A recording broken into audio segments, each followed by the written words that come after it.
হচ্ছে ঢাকা শনিয়াকড়া ব্রিজ, ওই পাশে ব্রিজ। এটা হচ্ছে এই যে যত আবর্জনার পানি শহরের ভিতরে কিন্তু সাইড দিয়ে এগুলো যাচ্ছে। এই যে দেখেন কত ময়লা এগুলো, এগুলো আসলে সমস্ত ঢাকা শহরের আবর্জনার পানি এগুলো। এটা হচ্ছে বাজার, এই শনিয়াকড়া বাজার। এই বাজারে কিন্তু অনেক তরতাজা মাছ পাওয়া যায়, সেটা দেখবেন আপনি। এই যে কলা, এটা হচ্ছে সবজি, তরতাজা সবজি, এই যে আলু।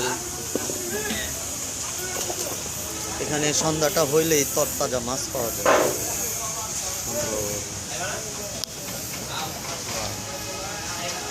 সুন্দর চিংড়ি,